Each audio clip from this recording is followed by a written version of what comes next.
you are looking at something you're not supposed to see. Well, at least not like this. The image on your screen is coming from 1/3 of the business end of a video projector. This image is the second third, and this one is the third third. That's right, it's our old friends red, green, and blue, the primary colors of almost all modern display technologies. But for some reason, they've been separated. If we zoom out a bit, we'll find that we've been looking through the lenses of this device, a Sony VPH-D50HT Mark II. And for many years, when we needed a large, full-color video screen, this is how we did it. If you're my age or older, you might remember seeing these triclopses out in the wild. I have a particularly burned-in memory of one of these in a party room at a local entertainment center, and I also remember seeing one on an airplane. By the turn of the millennium, these were starting to go out of fashion for reasons which will become very obvious, but because of the technology inside of here, this device produces a shockingly good projected image, especially considering its age. It has fantastic color rendering, and it doesn't struggle in dark scenes like so many projectors do. In fact, when displaying a black video signal, the screen is truly black. And these support much higher video resolutions than you might expect. This model originally came out in 1998, yet it natively supports 1080i component video, and can even go a little higher with an RGB input. In fact, the technology itself has a theoretically unlimited resolution. That's because behind each of its 3 lenses is a cathode ray tube. That's right, this is a CRT projector. But rather than use a single color CRT like you'd find in an ordinary television set, this uses 3 monochrome CRTs, one red, one green, and one blue. Then, the 3 images each tube produces are merged into one on the projection surface, and that produces a full-color image. This technique has lots of advantages, but it also requires an astounding level of complexity and precision. This is a red CRT from a similar model of projector, and you may notice there's some very odd stuff going on here. For one, there's quite the lens strapped to the front of it, and it appears to be filled with some kind of liquid. Yeah, this is higher tech than it looks at first glance. But the basic idea of projecting an image from a small CRT like this is much older than this device, and in fact dates back to the earliest days of television. These are the guts of a television set from 1950-something.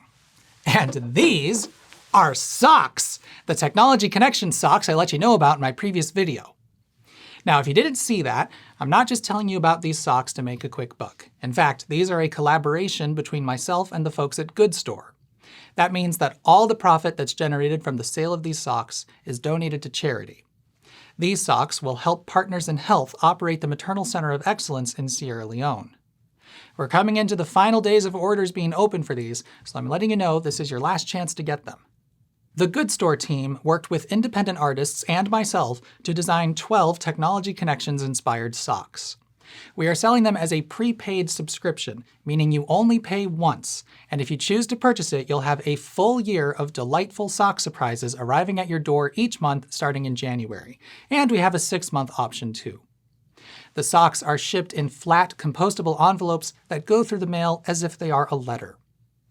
I've been a member of the Awesome Socks Club for years, and let me tell you, a monthly sock surprise is just so much fun. You can buy it for yourself or for someone else as a gift. Orders are going to be closing October 12th, and then they will never be available again, so if you want to warm your feet with socks that highlight my particular flavor of eccentricity and help mothers and children in a region of the world with one of the highest infant mortality rates, well, you'll find links to get these in all the places. Thank you so much. And now, back to this thing. This black and white television receiver is actually not that complex. It looks like a jumbled mess of hand-soldered parts, because that's what it is, but there really aren't that many parts in here. This is the schematic diagram for the whole thing. It's mostly the same bunch of capacitors, resistors, vacuum tubes, coils, and potentiometers you'd find in any radio receiver. Sure, there are many more of them than a typical radio, But there's not much to this which isn't just radio parts. That is, except for three key things: the deflection yoke, which steers the electron beam that draws images on the picture tube; the flyback transformer, which generates the roughly 15,000 volts needed to make the picture tube function; and of course, the picture tube itself. Now, you might have caught a little thing about 15,000 volts. Yeah, here's the part where I say playing with CRTs is dangerous. Not only do the drive electronics produce extremely high voltage, but the aquadag coating on the inside and outside of the glass picture tube turns it into a giant capacitor, which is able to store a lethal charge long after the TV has been switched off. So don't screw around with these, but especially don't screw around with really old ones, because electric shock is not the only danger here. This picture tube does not have integrated implosion protection, which makes handling it rather risky. If you've ever wondered why very old TVs had a flat sheet of glass in front of the actual picture tube, that was safety glass put there to protect it from you and to protect you from it should it one day violently implode into flying shards of glass. Yay! Anywho, I brought this out because the picture tube is the part that made televisions so expensive. Electronically, it's not really any more complicated than the other vacuum tubes in here, but it's still a vacuum tube. It cannot have any air inside of it or it won't work. And that made them very difficult to manufacture in large sizes, because the bigger you make the viewing screen, the more area the atmosphere has to work with to try and crush the tube. That is made worse by the fact that a larger screen also requires the electron gun to be farther away from the front of the tube, which means the sides of the tube also have to get bigger and also become more vulnerable to atmospheric crushing. Now obviously, we did eventually figure out how to make picture tubes with large viewing screens. Here is one of them. But before we did, people were experimenting with optical trickery. Rather than try and make a fragile, bigger tube, you could use a small picture tube like this and make it much brighter. Then you could use lenses to magnify and project an image of this small screen onto a larger viewing surface. This was surprisingly common in the early post-war television sets of the 1940s, and in fact, some of the earliest television receivers which were sold were basically what today we would call video projectors. They weren't that different from this much newer device, though they had a single black and white picture tube and a single projecting lens. This technique worked to make a larger viewing screen, but it came with significant downsides. First, I don't want to mislead you. The viewing screens were not actually that big.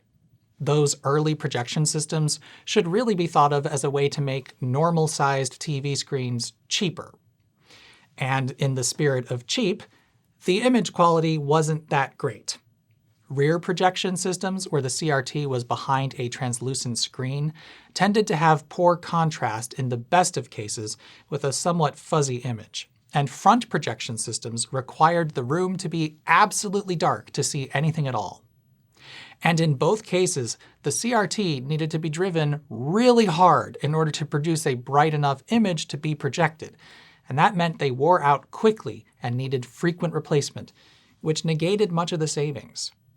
These downsides combined meant that once large, direct-view picture tubes could be economically manufactured, they would immediately take over the market, and projection systems became a strange curiosity of the past.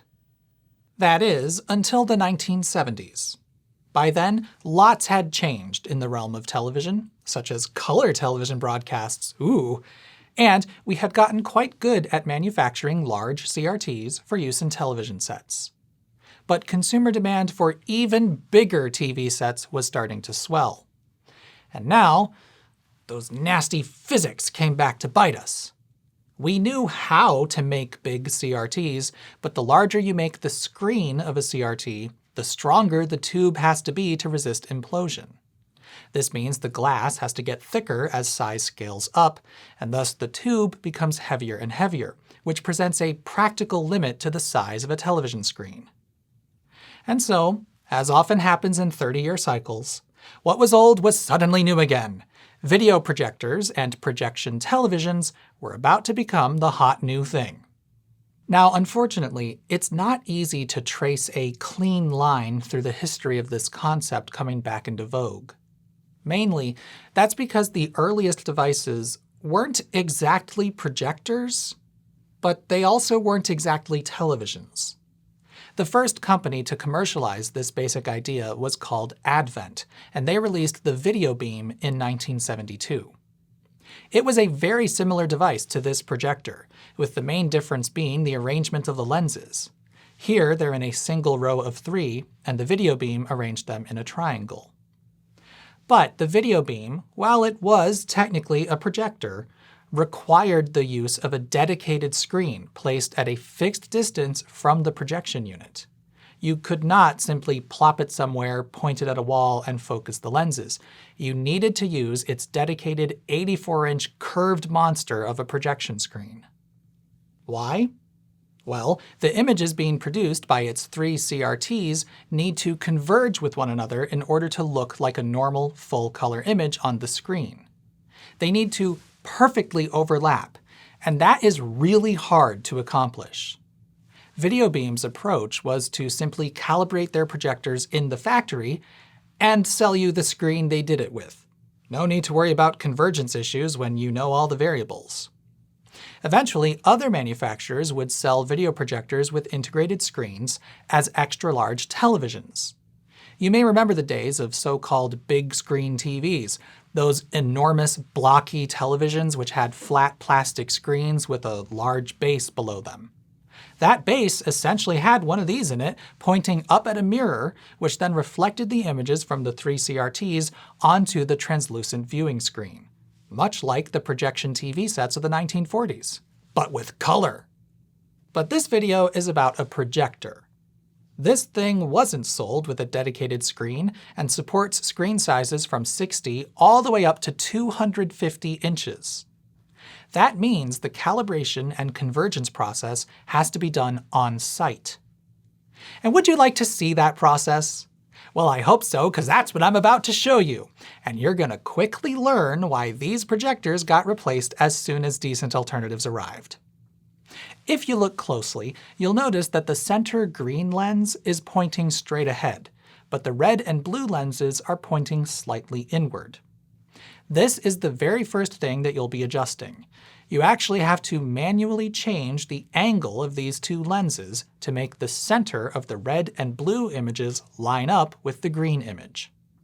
Except no, that's not actually the first step. The first step is to consult these convoluted charts to figure out just where exactly this thing needs to go in relation to your screen.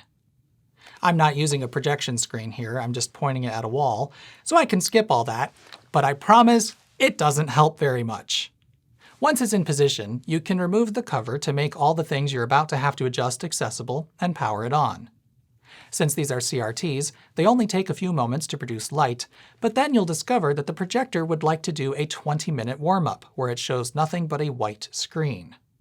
It does this every time you switch it on, and it lets you skip it, but it's very important to let that warm-up happen before making adjustments, because the geometry of the CRTs and lenses will actually be affected by temperature, and you don't want to fiddle with anything before it's all warmed up. Actually, remember when I showed you this naked tube and pointed out there's what appears to be liquid in there? Well, that's because there is.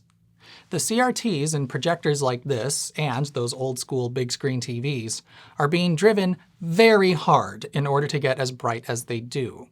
And as all those electrons slam into the phosphors at the front, the faces of the tubes get quite warm. To deal with that heat, the gap between this lens and the face of the picture tube is filled with a glycol solution. The glycol carries that heat away from the face and, with the help of these fins here, dissipates it to the air. Now, it's not like these get very hot. The entire projector consumes about 450 watts. But keeping the phosphors cool during operation prolongs their life significantly.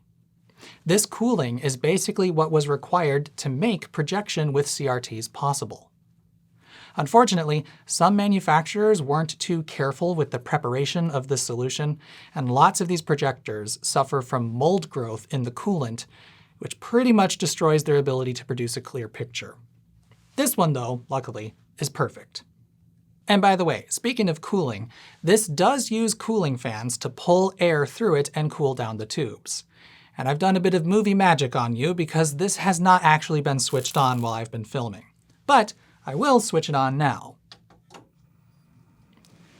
You might have heard those classic CRT noises, and depending on how sensitive your hearing is, you might also hear some whining from this thing, but you will definitely hear the fans. This is much quieter than many projectors out there, but honestly, it's a little louder than I expected. Anyway, once it's warmed up, you need to whip out this absolutely gnarly remote control, hook it up to the projector with this incredibly long cable, hit the key sequence Enter, Enter, Up, Down, Enter to open up the service menu, and then you need to reset all of the video memory entries. This will make sure it's ready for a completely fresh calibration sequence. And by the way, this instruction manual is one which will really make you want to scream. It will tell you how to do those things, but not in order. This is page 23, adjusting the CRT conversion angle. And step 3 basically says, do this thing, which is on page 35. And then step 4 says, do this thing, which is on page 99. That is awful, and I hate it. And once you've made your way through all that, you need to have it display this crosshair pattern. This will allow you to see how far off the red and blue lenses are compared to green by looking at the central vertical line. In this projector, the green tube can be thought of as the king tube, and you don't adjust anything on it except focus.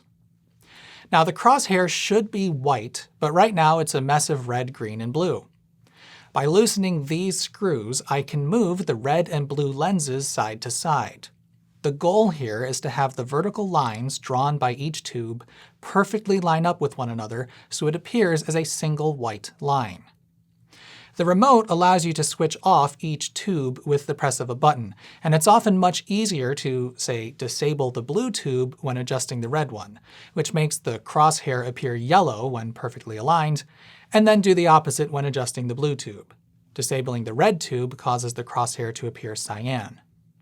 Okay, and once you've gotten the vertical line as close to perfect as you can tighten those adjustment screws back down and move on to focusing, which is much, much more involved than you would think. First, we gotta get it into service mode again, and then we have to make sure we set it to internal oscillator pattern P2. Why? No idea. Then we have to reset some more data for some reason. I continue to be very annoyed at this manual. Then we have it display this H pattern, which is helpful for focusing.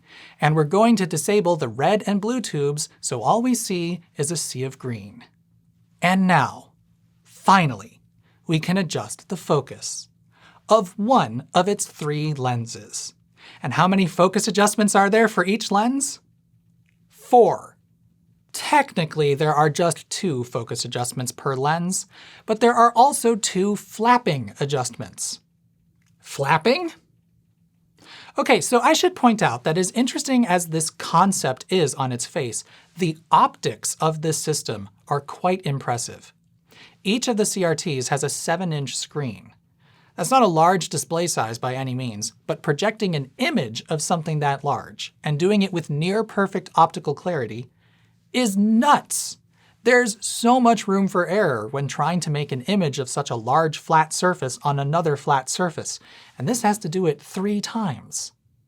Each lens has a separate adjustment for the center focus and the corner focus. You start by loosening the wing nut closer to the rear of the projector, and then you turn the barrel of the lens until the center of the screen is tack sharp. Then you lock it back down. Next, you loosen the farther wing nut and turn the barrel of the lens until the corners are tack sharp.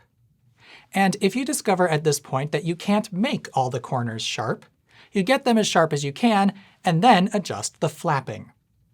This actually moves the CRTs behind the lenses a little bit to adjust how parallel their faces are compared to the lens.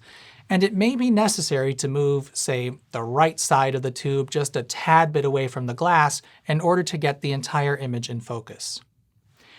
It's a lot of work, and once you're done, you get to do it 2 more times! And then you'll discover, wow, it's really hard to see that H pattern with just the red or just the blue tubes. But you're going to try your best and get each of the 3 lenses as sharp as you possibly can. And once you're finished with the focus, you'll turn all the tubes on again and cry because you're nowhere near done. In fact, you've barely started. You now have the lenses situated correctly, but you'll notice the image doesn't look that great. That's because the images that are actually being drawn on each tube aren't lining up quite perfectly on the screen, which means you now have to adjust the registration. Any of you out there remember playing with the geometry settings on a CRT computer monitor? Things like centering, skew, keystone, pincushion, and all that? Well, strap in, because you're about to do that a whole awful lot using a very confusing remote. I want to call out the keystone adjustment because it's a great example of what makes these projectors so unique. Keystoning is what happens when the projection surface isn't parallel with the projector. If, for example, you point a projector slightly up at a screen, the image it projects will start to appear trapezoidal, with the top of the image wider than the bottom. And you may notice that in this standard configuration, the lenses of the CRT projector are definitely angled upward. Modern digital projectors will compensate for that keystoning by simply cropping away parts of the image, but that forces it to lose active pixels and thus lose image resolution. This, though, can correct for keystoning simply by scanning the CRTs with a counteracting keystone shape. This is what's really cool about having monochrome CRTs. You can tell just by looking through the lens that the sides of the image that it's drawing aren't parallel with the sides of the actual picture tube. It's not forced to use a rigid grid of pixels. It can simply steer the scanning beam a little differently. That means no resolution is lost in the keystone correction. The shape of the image was simply changed. This is essentially what all the registration adjustments are doing. They affect the geometry of the scanning beam for each of the 3 picture tubes. And when you set this thing up, it's your job to make sure they are perfectly scanning on top of each other throughout the whole screen. There's really no sense showing you just how convoluted the entire process is, but I promise you'll have endless fun going through the different test patterns and turning on different combinations of the 3 tubes, trying to get them all to line up perfectly with one another. I didn't have to deal with the borders of a screen. I was just pointing this at a wall. But even still, this process was among the most fiddly and annoying things I've ever done. Now, as much as I truly despise this manual for how it's organized, it does have a very thorough and detailed explanation of the process. The order in which it chooses to say certain things remains baffling and infuriating, but at least it gives you a step-by-step guide on how to do all this. And once you've gotten everything to be as good as you can reasonably make it, congratulations, you're still not done. All of that registration tinkering was just for its baseline registration settings. Once you've saved them into memory, you'll discover that each individual video input has its own memory to make fine adjustments on top of the baseline registration. And if you want a perfect image from this thing, you're going to need to do more fiddling, especially because of this thing's key feature. This is a multi-scan projector, meaning it will accept pretty much any resolution you throw at it. And that means the actual raster that it's scanning on each of the 3 tubes will change depending on what signals it's receiving. The baseline registration assumes a standard definition video signal made of 525 lines per frame. But since this can also accept HD video in the form of 1080 lines per frame, things aren't necessarily going to line up quite right when you switch to input 2. But once you've finally made your way through this incredibly frustrating process, you will be blown away by the results. I don't have that much experience with home cinema projectors, but I have a little, and I've also seen plenty of other projectors in school and office settings. And this produces by far the best projected image I have ever seen outside of a movie theater. And in some ways, this is better than what's in theaters today. However, this is nowhere near as bright as anything you'd be used to now. These need to be in a completely dark room for it to really be a good experience, and it will still be kinda dim. There are some other things about it which leave something to be desired too, but once dialed in, holy cow is this an experience. It simply doesn't make sense that a device this old can project an image which looks that good. Now, I don't think I could ever really convey what this looks like over video, but watching a Blu-ray disc through this projector is almost mind-bending. Colors are phenomenal. Dark scenes are actually dark, with none of the purpley gray blacks you so often find with projectors. And the screen door effect? Oh, that doesn't happen here because it doesn't even know what pixels are. You can sometimes make out the scan lines depending on what's on the screen, but especially with 1080i video, they almost seamlessly blend together, creating the illusion that there's no structure to the image at all. It's just there somehow. All that said, it's still not perfect. While it handles dark scenes excellently, if there's an even moderately bright spot anywhere in the image, you'll discover that its contrast leaves something to be desired. Bright objects, I think due to internal reflection, manage to illuminate the face of the tube enough to elevate the baseline black level. You can actually start to make out the entire face of the tubes when projected like this on a wall. With a properly matted screen, you wouldn't notice that, but you will still notice a limited contrast ratio. It's still well above average for a projector, at least in my experience, but it's not the CRT perfection you might be expecting. Black and white content can also be slightly odd. You'll notice some color fringing at the edges between bright and dark spots. I suspect this never truly goes away, even if you have the convergence and registration set perfectly, due to the blooming which naturally occurs on the CRTs. With 3 different tubes producing slightly different levels of blooming, hard edges tend to get a little burst of color when they shouldn't. This also happens with color video, of course, but it's a lot less noticeable in that case. Editor's note: while filming some of the B-roll, I noticed that the registration was, drifting a little bit, particularly with the red tube. When I powered it on the next day, it was very off, and you can actually see it moving in this footage here. This seems to be affected by the overall image brightness, which is why I described this as a side effect of blooming, but given that it seems to mainly affect just the red tube, I'm less sure than I was. This projector was never used before I got my hands on it, so the tubes are as fresh as they'll ever be, but this is a 25-year-old electronic device now, and it could be something is starting to fail. I suspect even when new, you could never get these to have rock-solid registration, but I think it's likely this particular projector has some sort of problem, making this seem worse than was typically the case. And then there's the really big weakness of this technology: burn-in. Those phosphors will wear out even with the help of cooling, and that means if the projector is showing a static image for very long, the image can be burned into the tubes. That makes these a rather poor choice for gaming, especially retro gaming, where there are bright static elements always on the screen. And yes, I know everyone wants to know. Unfortunately, you cannot play Duck Hunt with this particular projector. It's modern enough that it's doing quite a lot of signal processing, no doubt to help with convergence and registration, which introduces too much lag. I'm relatively sure it would be possible with older models of CRT projectors, but this here is pretty much the end of the line for the tech, and it's as advanced as it ever got. And for this projector, which can natively handle widescreen content, well, when installing it, you have a pretty big choice to make. These tubes have a native aspect ratio of 4:3, so when displaying 16:9 widescreen video, the projector simply stops scanning the top and bottom of the tubes. That's great because it means you aren't losing image resolution, but you are losing quite a lot of height and thus total screen size. The throw of these projectors is quite impressive. You get a huge screen with the projector relatively close to the projection surface.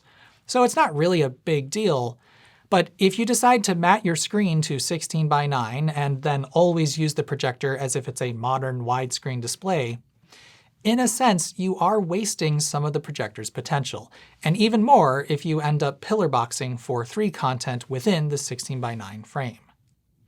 I personally think this is fine, but it means only the central parts of the tubes will be getting used and burn-in will definitely happen. So should you want to switch to a 4:3 screen later on, the central portion of the image will be unusually dark. If you actually committed to using one of these today, I wouldn't think that would be too much of a problem. Personally, I would use it as a 16:9 display and just accept that the tubes are going to wear kind of weirdly. But, well, you've probably noticed that this really is a commitment. For one, it's kind of big. It's also quite heavy. This weighs nearly 120 pounds, about 54 kilograms. It's not fun to move. And of course, once you get it set up, you can't move it, because if you do, that means you'll have to go through the entire focus, convergence, and registration procedure again. Yeah, as cool as these are, it doesn't take too much imagination to figure out why they were replaced almost the instant alternatives appeared. If your only concern is image quality, these were and remain quite good. But if you care about brightness, these aren't great. If you care about portability, these are very not great. And if you care about ease of setup, these are extremely not great. While early LCD and DLP projectors certainly couldn't hold a candle to this thing when it comes to a cinematic experience, for almost every other use case they were obviously superior. They were brighter, they were actually portable, so you could just bring one into a conference room, and they needed little more setup than basic focusing. And a single lens meant you could do things like zoom. Whoa, change the screen size without moving the projector? Sorcery. But you know what? This is sorcery too, and I think a much cooler form. It's almost magical that this even works, let alone works so well. This thing literally is 3 cathode ray tube televisions somehow producing 3 separate images so precisely that they can line up on a projection screen nearly flawlessly. I don't know about you, but I find that much more impressive than a tiny little chip covered in tiny little mirrors that flip back and forth really, really fast. Okay, actually DLP is really cool tech, and one day I'm definitely going to cover it, but I will forever hold a special place in my heart for these old triclopses.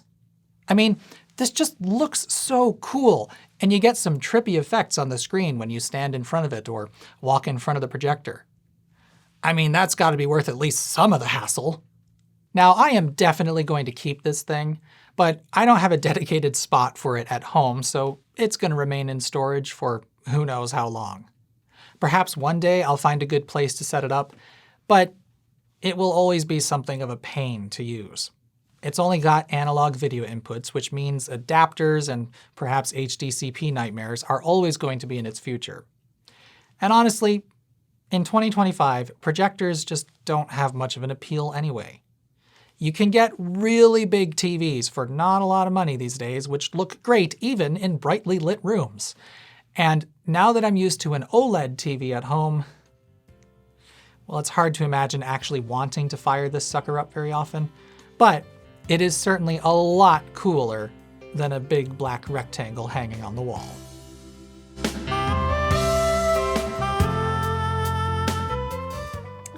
I forgot about the tube, so I'm gonna get it. This is heavier than you would think. But keeping the phosphors cool prolongs their... That could have been bad. This means the glass has to get thicker as skies sails up. Runer spasms. Temperature. And you don't want to fiddle with anything before it's all warmed up. That was a weird flub. But you know what? But you know what? But you know what? But you know what? But you know what? But you know what? But you know what? But you know what? But you know what? I've said this too many times, now it's breaking my brain. This process was among the most fiddly and annoying things. Well, that fell apart.